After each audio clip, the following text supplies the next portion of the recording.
¿Digan algo? Ya. Bueno, muy buenos días a todos, a todas. Espero que hayan tenido un fin de semana reponedor, que hayan aprovechado a descansar. Y hoy día vamos a continuar con la dinámica de las presentaciones, dado que tuvimos que hacer ese ajuste en el syllabus. Sin embargo, una vez que termine el grupo de Ignacio, Diego, Matías, me parece que Jairo también, vamos a avanzar y vamos a entrar ya a la siguiente unidad, que es la última, la tercera y última unidad de la asignatura. Recuerden que nos va quedando por lo menos alrededor de 6 semanas de clase. No va quedando nada. Y por tanto, hoy día lo que vamos a ver un poco va a ser hablar de aprendizaje como formas en la antesala de las estrategias didácticas, ¿ya? Porque evidentemente para ir visualizando cuáles son las estrategias que vamos a llevar a cabo, es necesario también, primero, situarse y visualizar en cómo aprenden los niños. Entonces, por tanto, hoy día vamos a ver la introducción a aquel aprendizaje cognitivo, pero además también vamos a hablar sobre aprendizaje motriz, ¿ya? Eh, Vamos a hablar, porque nosotros ya lo vimos en primer año, y por tanto vamos a recordar algunos elementos que son esenciales. Eh, y vamos a visualizar también entonces cómo se relaciona el aprendizaje motriz con la estrategia didáctica y estos elementos del proceso de enseñanza-aprendizaje. Principalmente desde cómo enseña el profesor para favorecer el aprendizaje. Y hoy día, además, nos van a deleitar con su presentación Jairo, Ignacio, Matías, Diego. ¿Ya? Si alguien del equipo se me queda en el carrete, me perdonan, por favor. ¿Ya? Más arriba.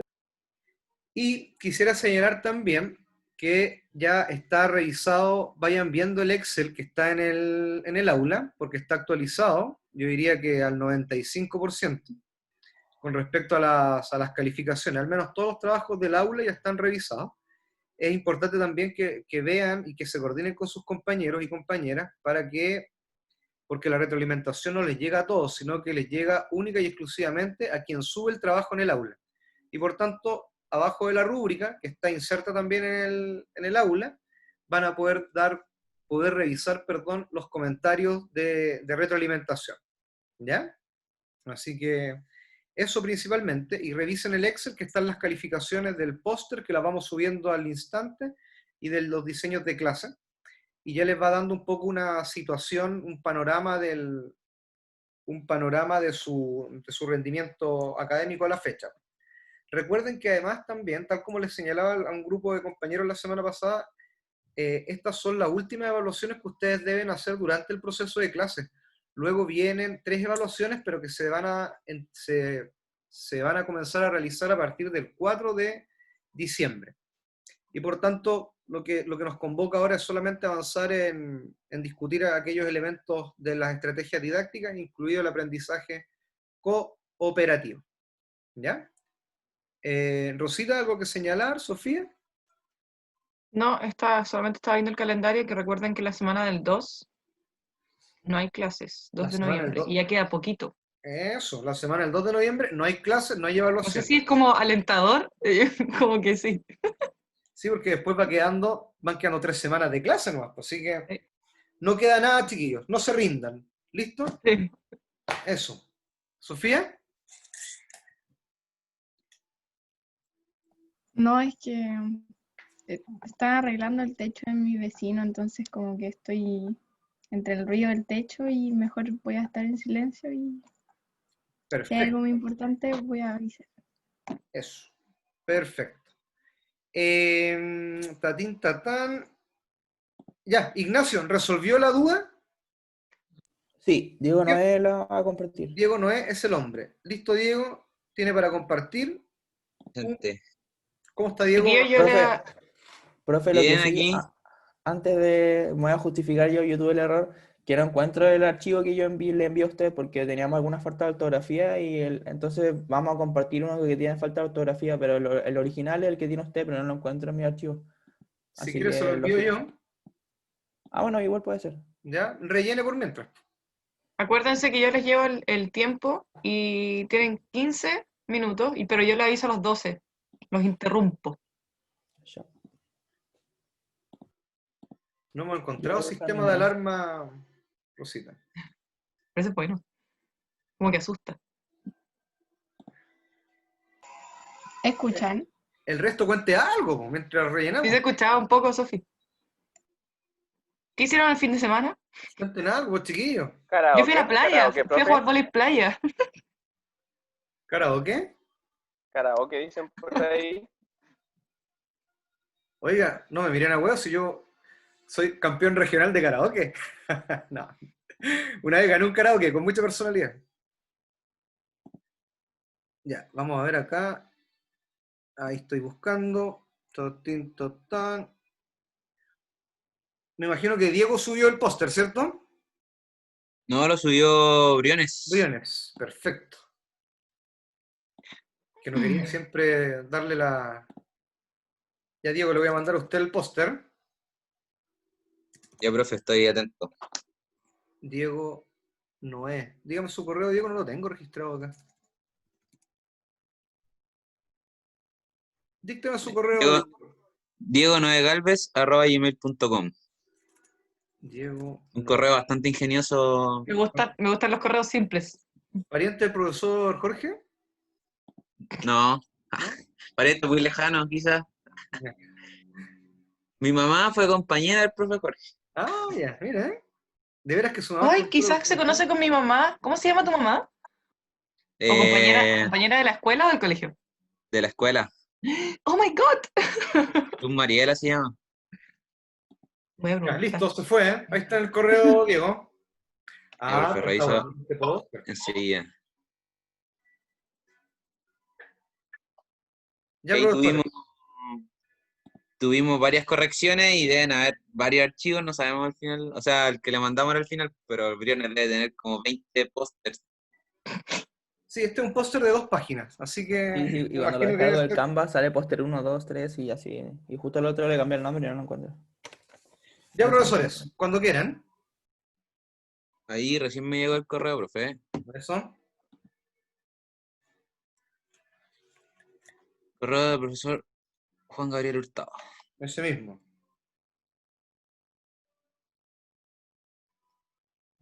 Estoy descargando, profe. Así nomás, pues. ¿Cómo va el semestre?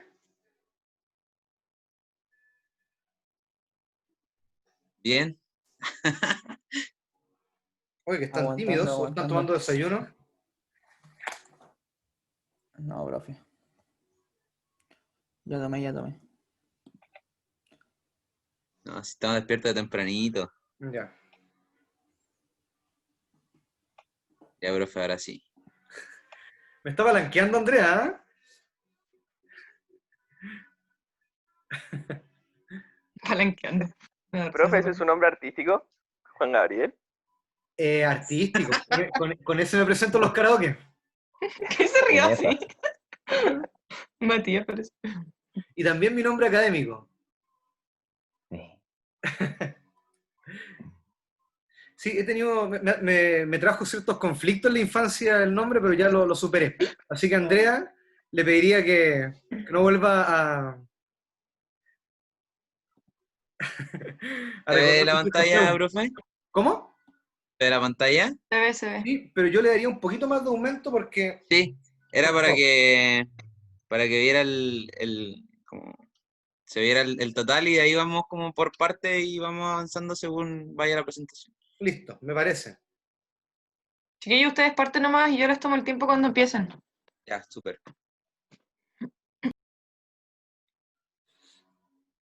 Vamos, Noah. Vaya nomás, vaya nomás. Ya, bueno, junto a mis compañeros vamos a presentar un póster relacionado con el tema de educación física y la inclusión, el cual se llama Propuesta de un programa de intervención educativa para facilitar la inclusión de alumnos con discapacidad en educación física.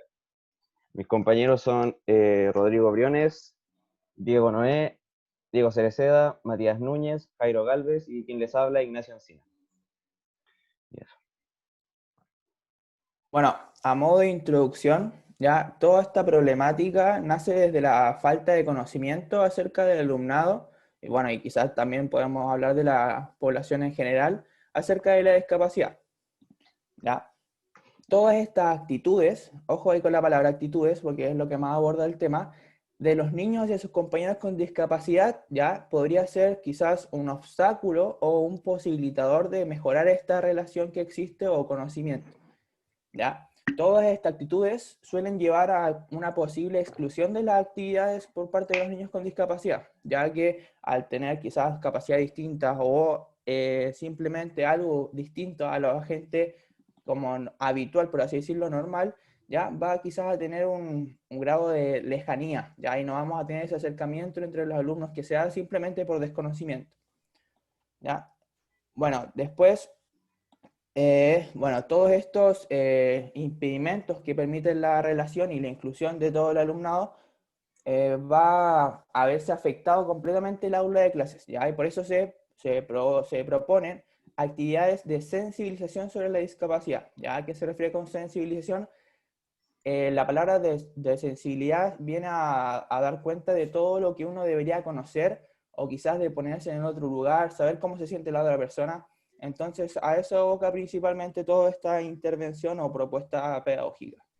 ¿Ya? Entonces, como modo de conclusión a esta pequeña introducción, las actitudes se muestran como un elemento fundamental en lo que es la inclusión. ¿Ya? Y como dije, pueden ser facilitadores u obstaculizadores de todo este proceso de aprendizaje, el clima del aula, entre otros. ¿Ya?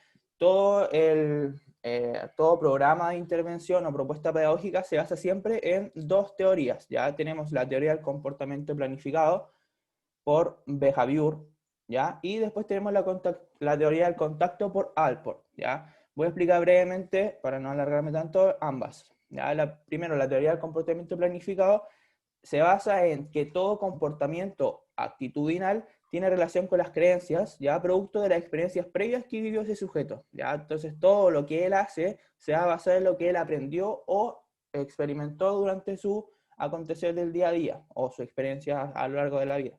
¿Ya? Y después tenemos la teoría del contacto de Alport, que se basa en 4 postulados principales. ¿Ya? Tenemos la igualdad del estatus dentro del grupo, ¿ya? Los objetivos que tengan en común, la cooperación entre individuos y el apoyo a nivel institucional y legislativo. ¿Ya? Nuestro paper se basa principalmente en esta teoría del contacto, porque va a hablar mucho sobre cooperación y cosas que van a explicar mis otros compañeros a lo largo de la presentación del póster. Ya, Ahora bueno, antecedentes. bueno, como antecedentes tenemos 2 proyectos que aportaron con experiencia y fundamentos similares a la creación de este programa.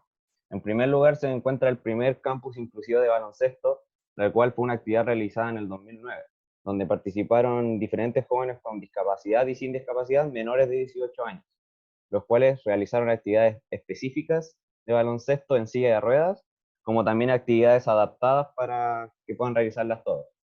En segundo lugar, y más centrado en el ámbito educativo, el Comité Paralímpico Internacional creó e implementó en el año 2004 el Día del Deporte Paralímpico en la escuela, el cual se creó con el objetivo de crear conciencia y comprensión sobre el movimiento paralímpico en el contexto ya más educativo. Este evento se puso en acción y terminó siendo motivo de investigación tanto en Europa como en América por distintos autores. Y gracias a esto se hizo notar que para generar cambio de actitud se requieren estas instancias, donde el contacto debe ser estructurado y frecuente para que se pueda lograr crear conciencia de manera contundente. También estos 2 programas fueron basados en la teoría de contacto, como en la gran mayoría, como decía mi compañero. Y eso.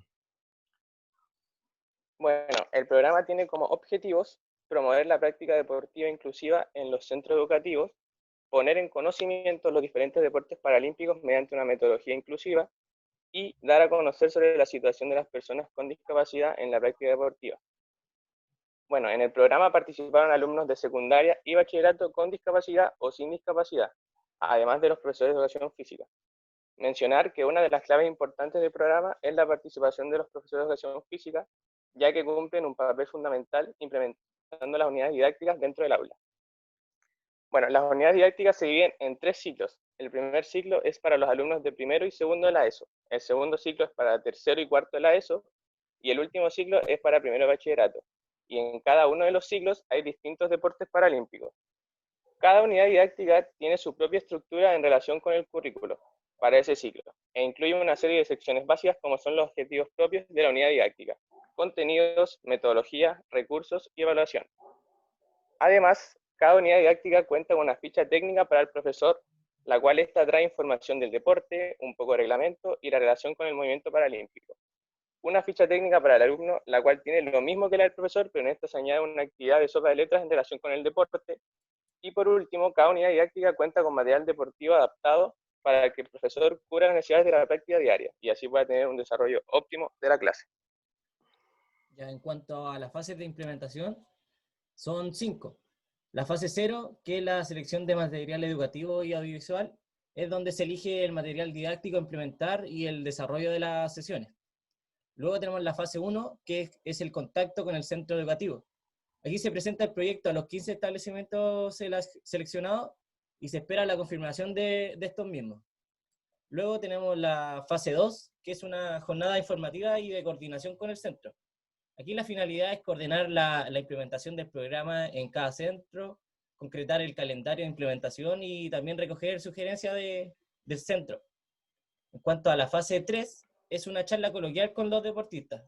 Aquí vienen deportistas paralímpicos a los centros educativos y este es el primer contacto para los alumnos con el ámbito del deporte inclusivo y paralímpico. Luego tenemos la fase 4, que es el desarrollo de unidades didácticas. El profesor de educación física aquí tiene un rol virtual, ya que selecciona los cursos, determina el calendario, los contenidos y el material, y también pone en práctica las actividades. Por último, tenemos tengo la fase 5, que es el evento final, que es el deporte inclusivo en la escuela. Aquí hay una organización de un evento lúdico y práctico, en donde acuden todos los centros seleccionados, y hay una interacción entre estos mismos, facilitando el contacto entre alumnos con y sin discapacidad. Luego tenemos el seguimiento, que para que exista una recogida de datos fiables y válidas, se establece un procedimiento de seguimiento donde hay un constante contacto con los centros y también hay una evaluación de la implementación del programa y del impacto que tiene esto en los participantes implicados. Para las evaluaciones que se realizaron al programa, tenemos dos evaluaciones, una evaluación externa y una evaluación del impacto del programa. En primer lugar, con la evaluación externa, la cual fue realizada por las 5 federaciones de deporte para personas con discapacidad que existen en España. Cabe destacar que este programa es implementado en España. Aparte de las 5 federaciones, también las instituciones colaboradoras participan, los patrocinadores y deportistas paralímpicos. La evaluación se realiza a través de cuestionarios, sobre todo para determinar lo que son, si el programa es pertinente o no, para ver el diseño y la implementación de este programa y para tener información sobre las mejoras que se le pueden realizar al programa. Por otra parte, tenemos el impacto del programa, que es realizado por y a los participantes del programa, tanto profesores de educación física, alumnos con discapacidad, alumnos sin discapacidad, y se utilizan herramientas que son válidas al contexto español actual y que también se realizan en 2 momentos, en un momento previo al programa y post programa. Y como dato para incluirlo, los padres de los chicos que participaron del programa están todos informados y todos bajo consentimiento.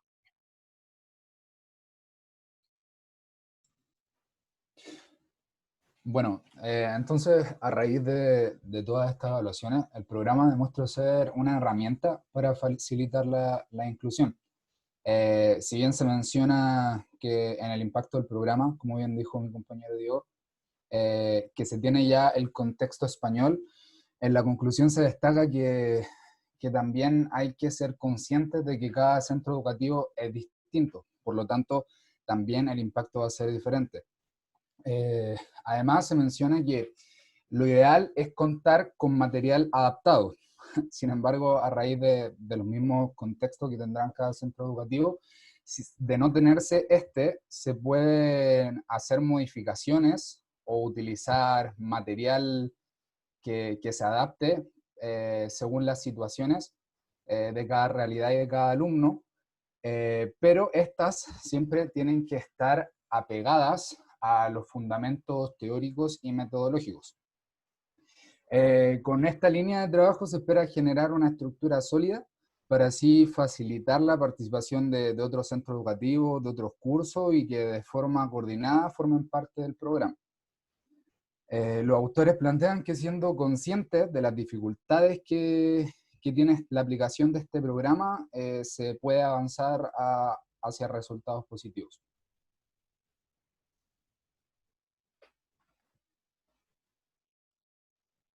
Y en el último apartado pueden encontrar las referencias escaneando el código, que son las que nosotros utilizamos y en las que nos basamos para desarrollar este pequeño gran póster.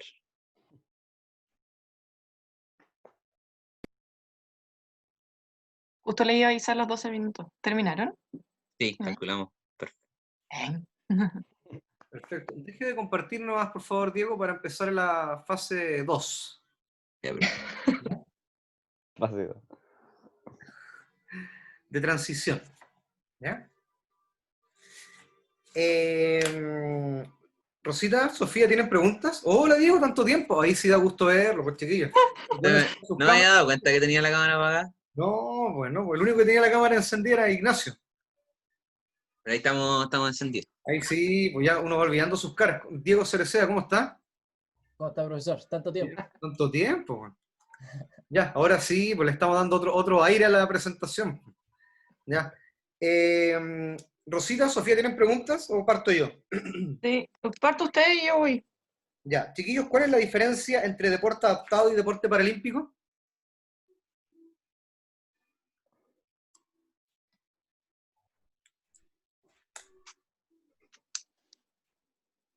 Da lo mismo que responda, ¿verdad, profe? Sí, por favor, da lo mismo. O sea, si todos pueden ir complementando la respuesta, ideal. Bueno, yo sé que el deporte paralímpico es el deporte que se realiza bajo el sistema de las Olimpiadas, donde hay cierta delimitación de cuáles son las discapacidades que están dentro de este sistema paralímpico y que entra a ser lo paralímpico. En cambio, el deporte adaptado es un deporte que es, como lo dice la palabra, se adapta a cualquier tipo de discapacidad, ya sea intelectual, visual, física, de cualquier tipo. Perfecto. ¿Y dónde obtuvo esa información, Diego? Experiencias previas, profesor. ¿Sí? Perfecto. ¿Alguien más que quisiera aportar algo a la definición que nos entregó Diego? ¿Noé?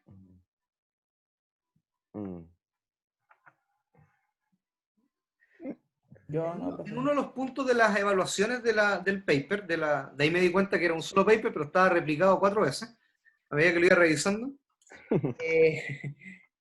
¿Cuáles son los resultados del impacto del programa? Porque ustedes muestran cuestionarios, o sea, señalan cuestionarios y muchos elementos. Y esta propuesta, y además también cuando indica que ya el paper indica, y me imagino que el artículo también lo señala así, indica que ahí va a haber una medición del impacto del programa. Entonces, ¿cómo se mide esa medición del impacto? ¿Y qué resultados hay? Ahí hay una doble pregunta.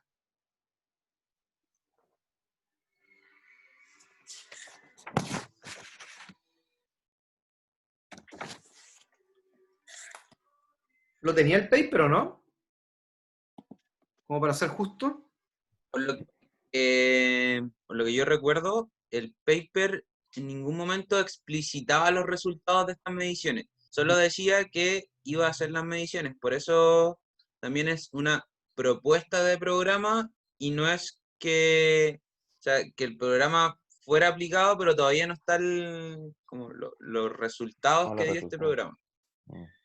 Ignacio. Profe, de hecho en el programa Dale, Mati. De hecho, en el programa salía que los resultados iban a ser como propuestos en unas publicaciones posteriores. Sí, eso mismo. Ah, ya. Al final. Perfecto, perfecto. Oiga, y por otro lado, si ustedes que ya están en metodología de la investigación, pero si ustedes tuviesen que medir el impacto de este programa, ¿cómo lo medirían? Ya están viendo medición, Rosita, ¿no? ¿O todavía no? Ya, pero si tuviesen que levantar evidencia del impacto del programa, ¿qué harían para decir, uy, este programa sirve, este programa es más o menos, o este programa mejor se modifica? No lo hacemos. Pensando también en el objetivo que tiene el artículo. Podría ser un cuestionario, pero siempre la evaluación hacerla antes y después para ver... Ah, me escucho, está hablando muy bajo, lo siento. ¿Sí se escucha? Ahí yo estoy todo. Está diciendo que puede ser un cuestionario, pero la medición siempre tiene que ser antes y después para ver los cambios. Con un pre y un post, ¿cierto? Claro.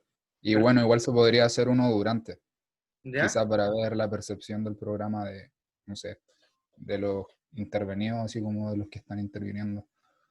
Bien, profesor, bien, profesor. Yo le agregaría a eso también una pauta de observación. O Sí. alguna entrevista, con algún aspecto más quali también, ¿ya? Para hacer un estudio más o menos.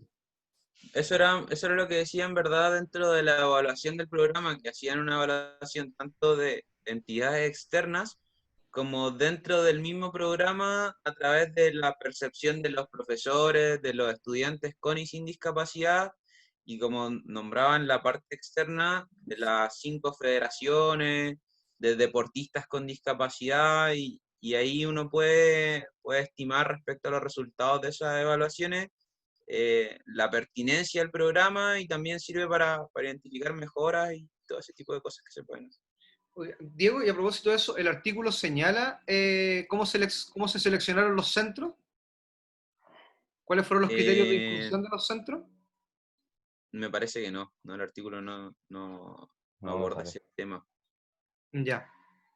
Perfecto. Oiga. Entonces, hablando de eso, o sea, es que al menos lo que a mí se me dio a entender durante todo el paper es que esto no es como la aplicación en sí del programa, sino es que es como la propuesta, porque siempre se habla de como que es un programa que se está como dando, bueno, no sé si ahora, pero dentro de ese entonces que se hizo el paper, en Madrid y Barcelona, que habían varias instituciones que se daba eso, pero por ejemplo, cada centro deportivo, según los artefactos de implementación que tenga, va a tener un distinto programa, pero esto como que intenta abordarlo como desde una manera general, como solamente propuesta.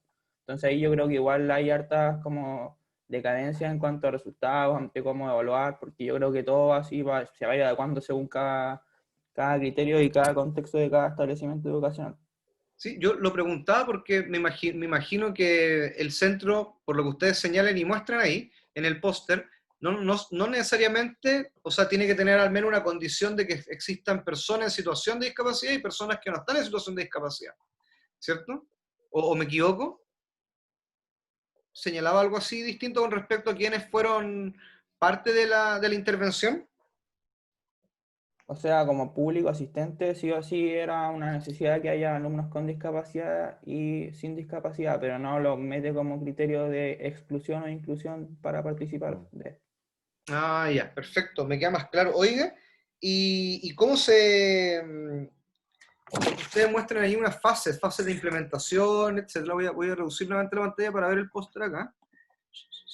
Fases de implementación. Y arriba dicen unidades didácticas. ¿Cómo se seleccionan esas unidades didácticas? ¿Bajo qué criterios? ¿El artículo lo menciona? Sí, más que nada con lo que mencionó Encina en los antecedentes sobre el básquetbol. Estas actividades de las unidades didácticas se eligieron porque ya habían sido utilizadas antes en algún programa o en alguna intervención que fuera como en pro a la inclusión. Perfecto.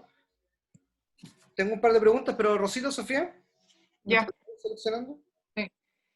Uno, sobre la teoría del contacto, es como para saber, ¿esta teoría se trasladó al área de la educación física? Y si es así, ¿de dónde proviene? O si es que es como del ámbito de la pedagogía o de la enseñanza, o alguna teoría de aprendizaje. Si pudieron como ver eso, si es que se mencionaba de dónde venía, o si ustedes lo buscaron.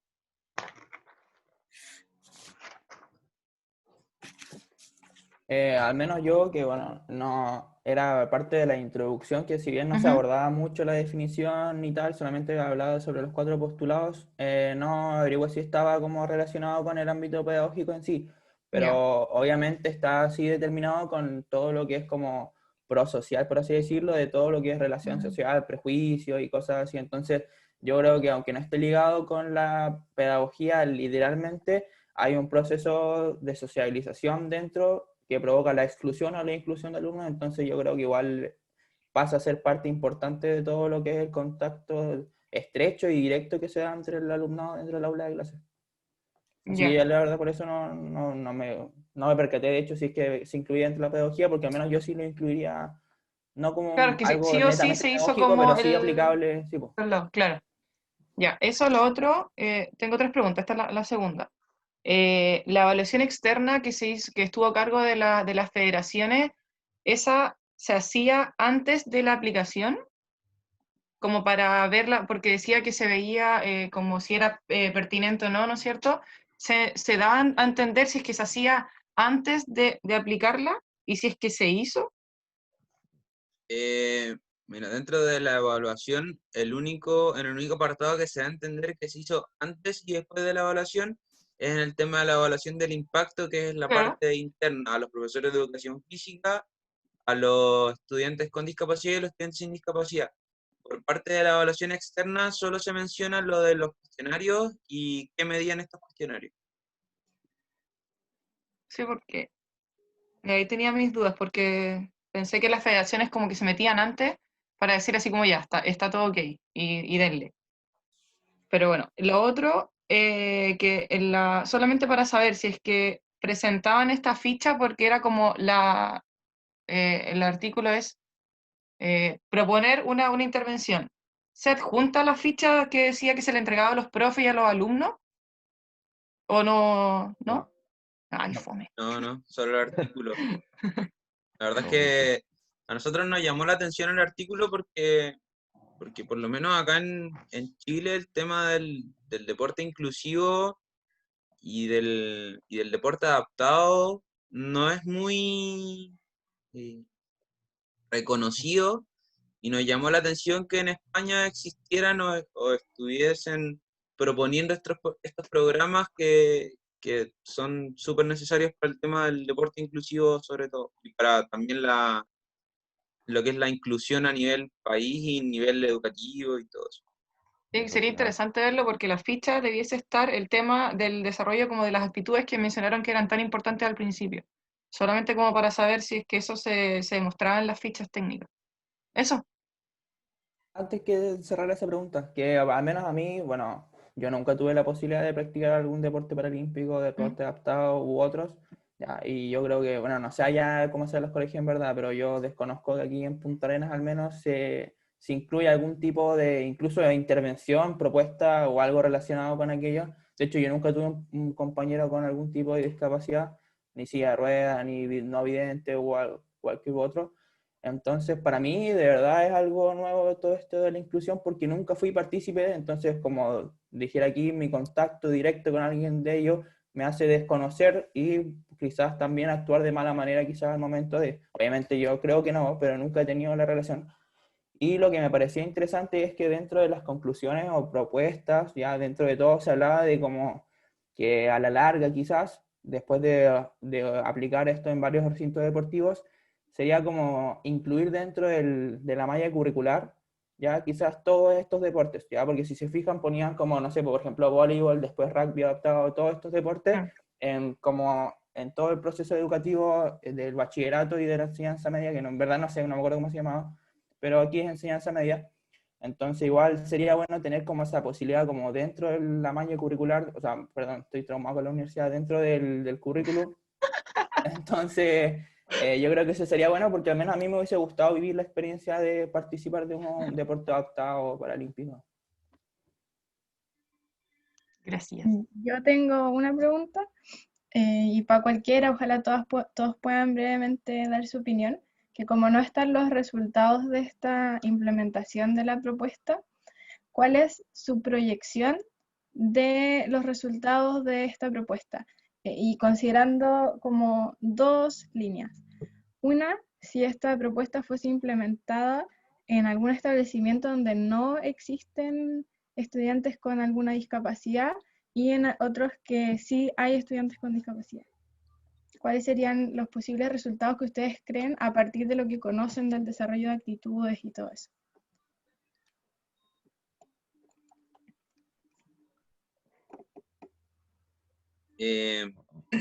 Bueno, por mi parte, si este programa fuera implementado en un colegio o escuela donde no existan personas con discapacidad, ayudaría mucho como a ampliar el mundo a estos niños, jóvenes, incluso profesores, a que conozcan y reconozcan que sí existen personas que tienen estas situaciones y estas discapacidades y que no todos somos iguales.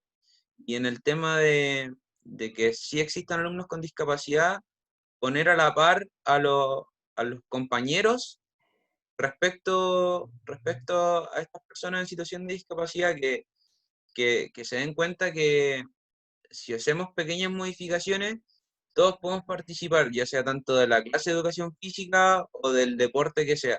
Todo se puede adaptar y todos podemos participar, ya sea nosotros adaptándonos o realizando una adaptación general a la actividad que sea, para que todos puedan ser incluidos. Complementando a mi compañero, bueno, si es que no hubiese ningún alumno con este tipo de capacidades distintas, igual, por ejemplo, en el programa, porque había como una tabla que mostraba las actividades, se menciona que se iban a mostrar videos sobre el deporte paralímpico, que además eso ya lo mencionaron, sí, que iban a haber charlas de deportistas paralímpicos.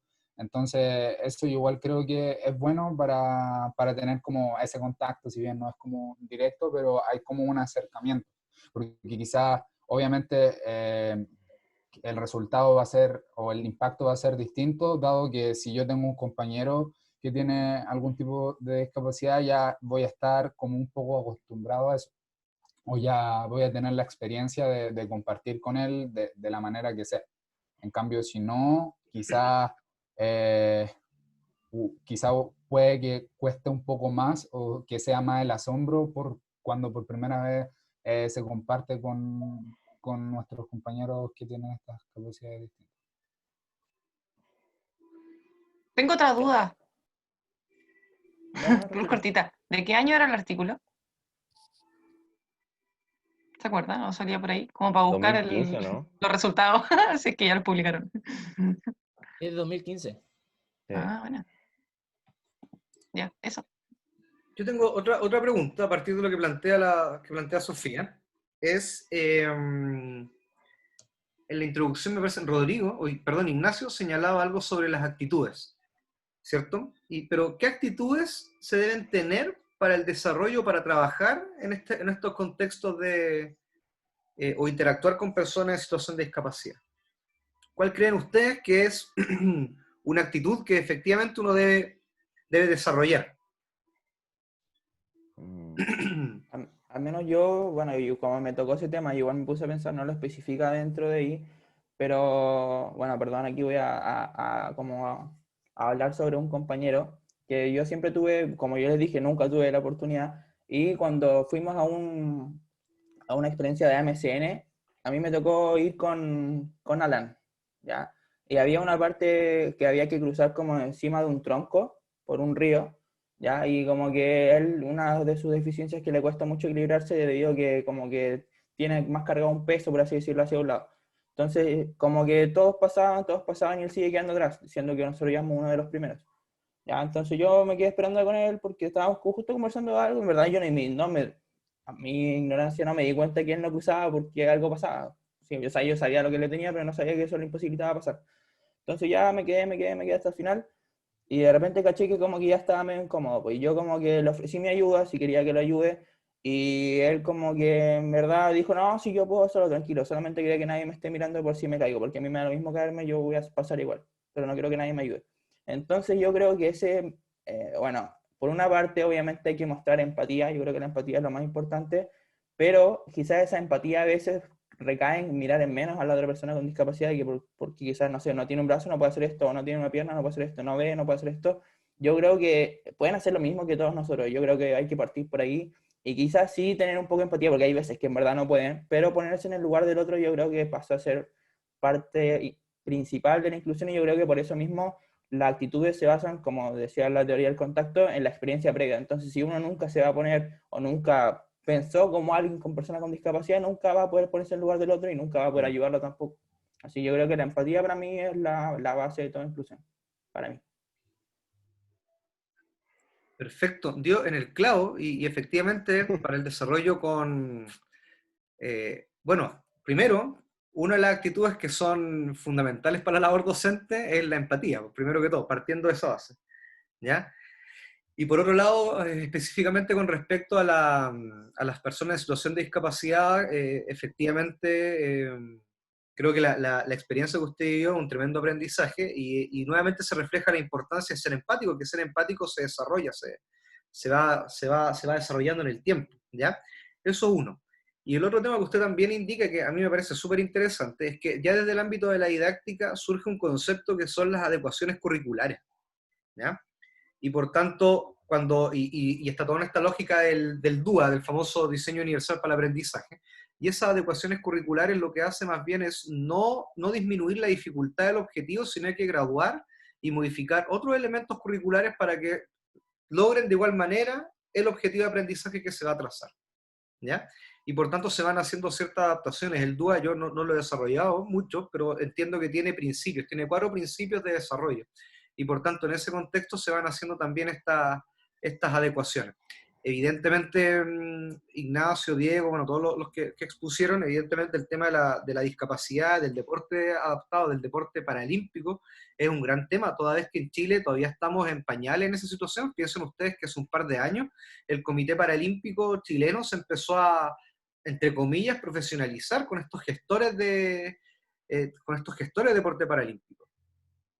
De hecho, si ustedes van a ver, se meten al deporte paralímpico, yo diría que los encargados de gestión, deben haber 3 encargados de gestión a nivel central del deporte paralímpico. Los 3 son exalumnos nuestros, ¿ya? De la Escuela de Educación Física.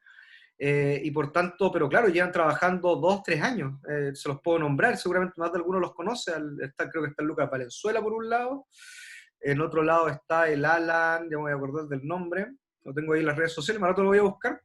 Y el Francisco Rojas me parece que también está trabajando en el deporte paralímpico. Por tanto, son elementos que son nuevos, que incluso desde la política deportiva recién van surgiendo estos elementos. Imagínense que a nivel de deporte competitivo estamos en pañal, imagínense lo que pasa abajo en las escuelas, ¿ya? Y por tanto son elementos que evidentemente yo creo que mientras más personas puedan desarrollar esa área, va a ser mucho mejor, pero siempre y cuando también tengan altamente desarrollada la empatía como actitud. ¿Ya? Diego.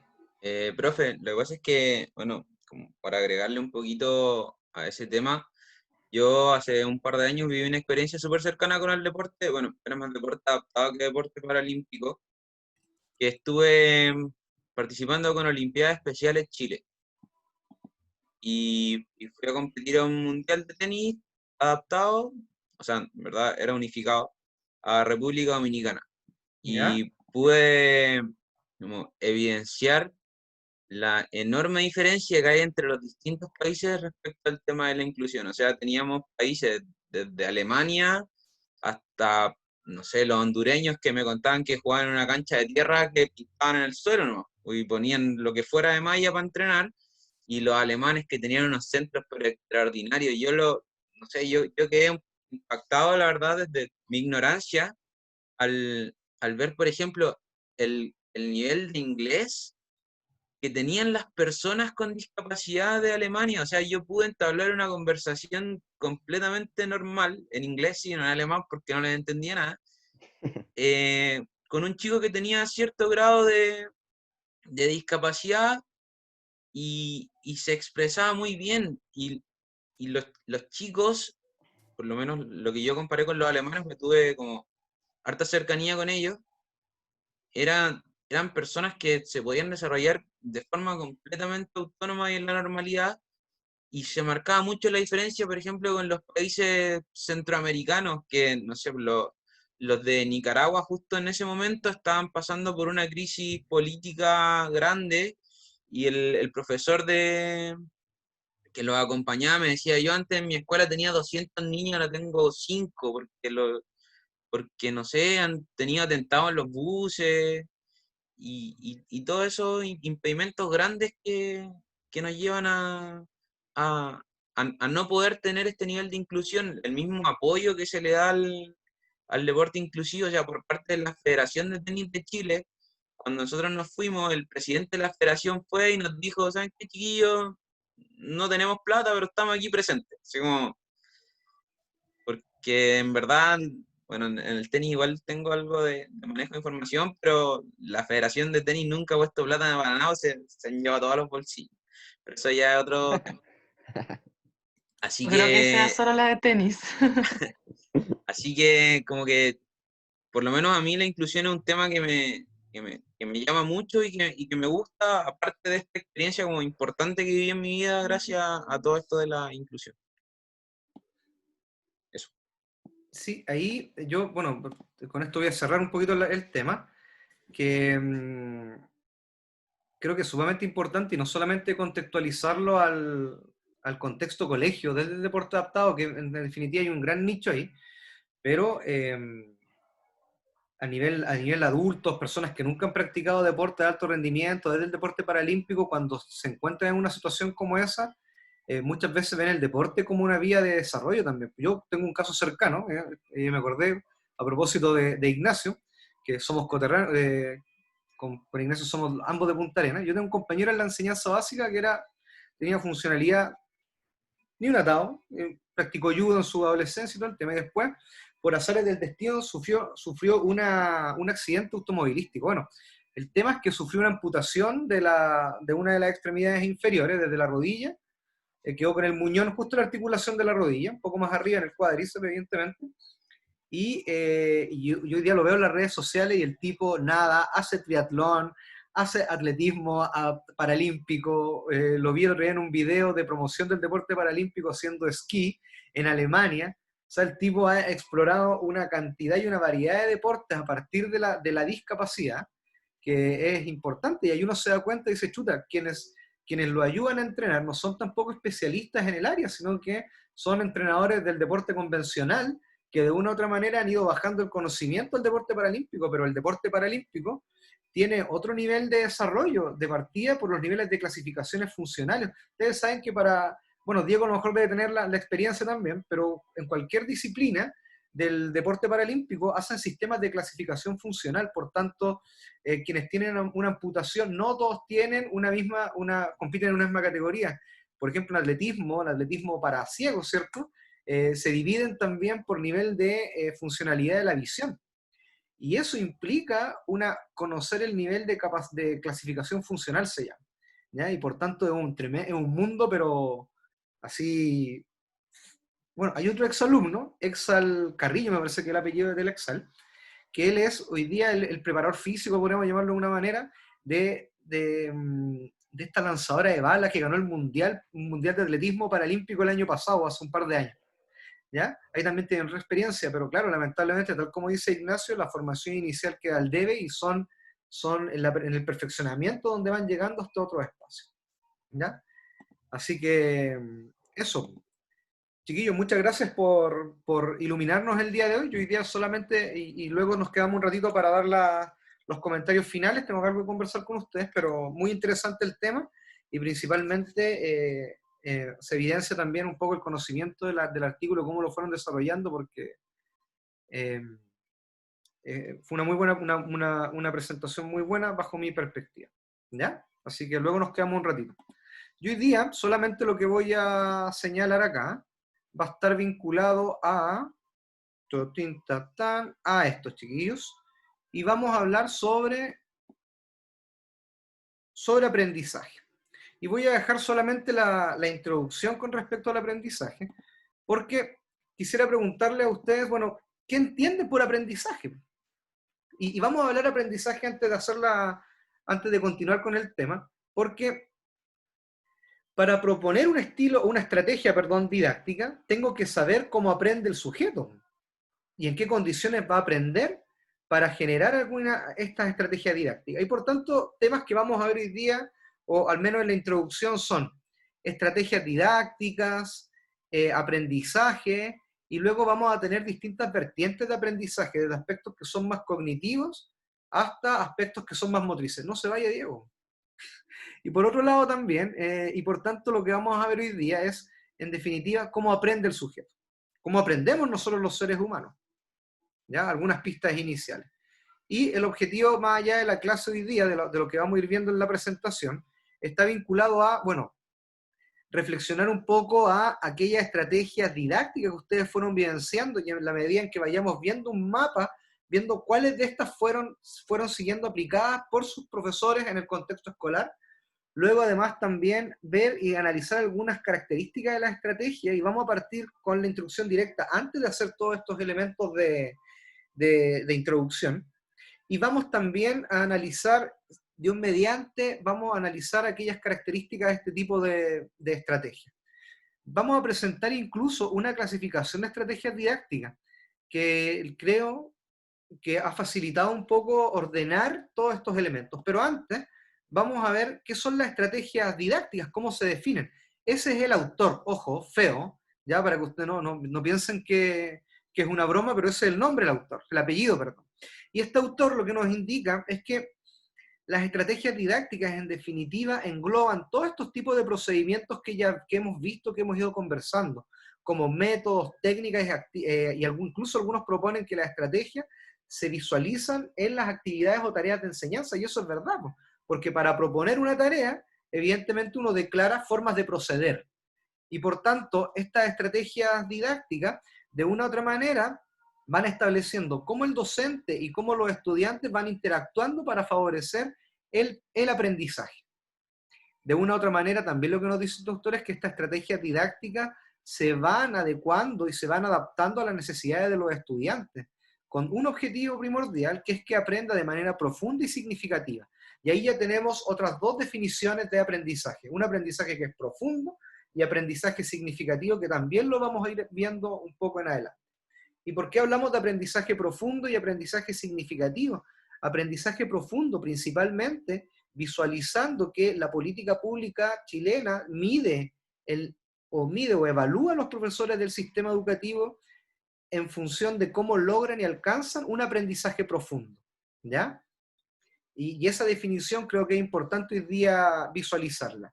Lo que quiero señalar también con respecto al concepto de estrategias didácticas es que es un concepto sumamente amplio, y nosotros, si hacemos la definición o la subclasificación, podríamos decir que encontramos también aquellas estrategias de enseñanza que son las que levanta el profesor, las que propone el profesor y la profesora para favorecer el aprendizaje, y por otro lado también están aquellas estrategias de aprendizaje que el mismo estudiante aplica para favorecer su propio aprendizaje y la adquisición de nuevo conocimiento.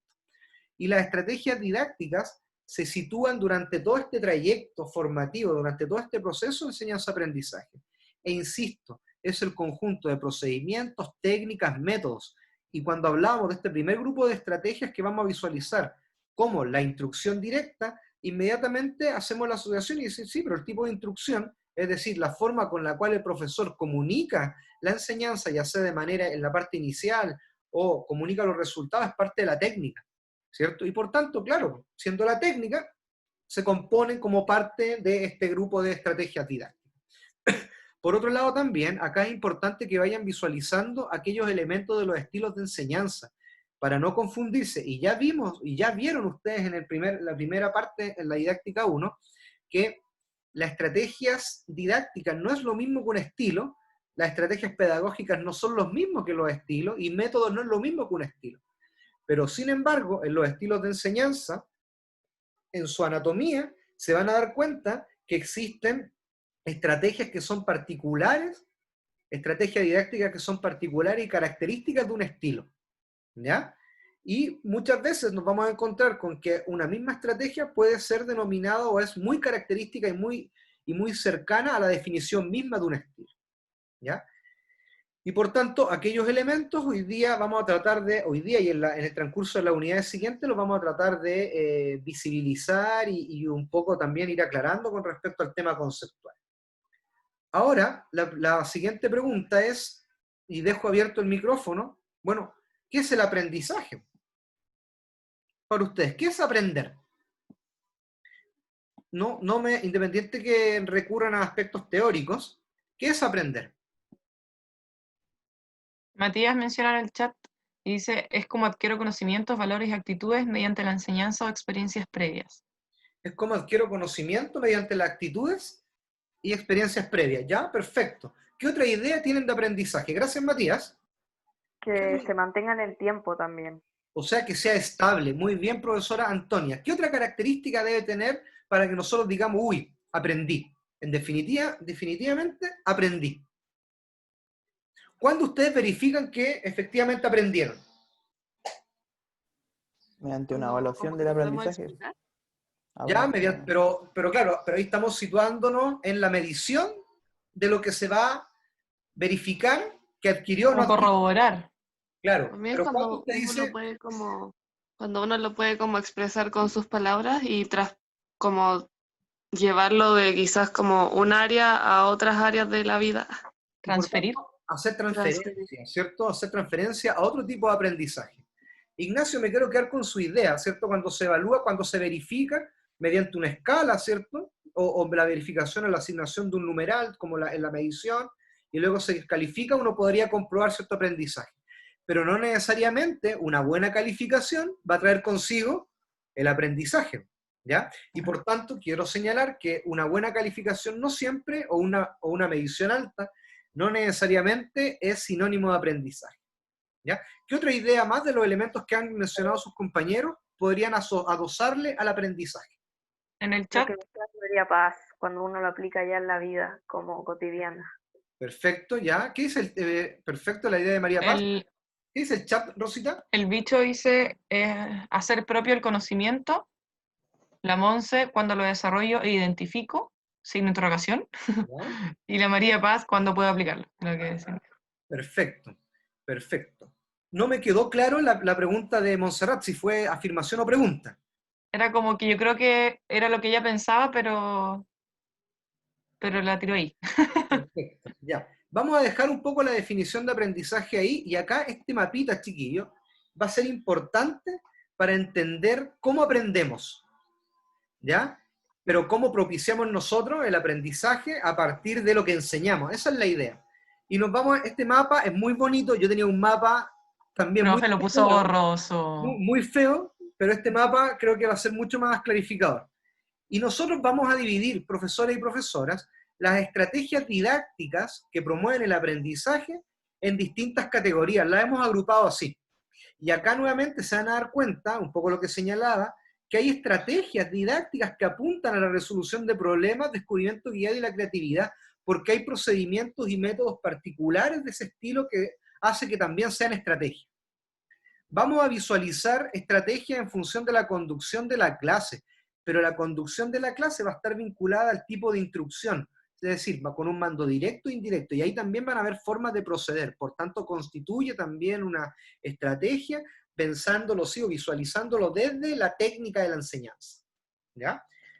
Según la cantidad de estudiantes, vamos a encontrar también tipos de estrategias como el recorrido, ritmo libre y ritmo obligado, en función de la cantidad de participantes desde la enseñanza masiva. Esta categoría hace alusión a la enseñanza masiva de la educación física, y vamos a encontrar ese tipo de estrategias. La implicancia cognitiva, que ya la vimos, vamos a hablar sobre la participación de los estudiantes, y hoy día también en esta asignatura vamos a hablar de aprendizaje cooperativo, principalmente con 3 estrategias del aprendizaje cooperativo en particular.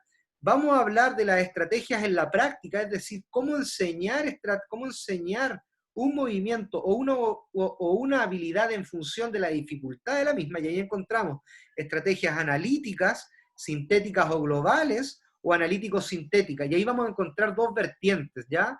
Cómo van avanzando la conjunción de ambas estrategias. Ya hablamos sobre la participación de estudiantes, es decir, cuál es la implicancia que tiene el estudiante en su proceso, y por otro lado también el enfoque basado en competencias. vamos a hablar del enfoque basado en competencias desde la lógica de la innovación en educación física.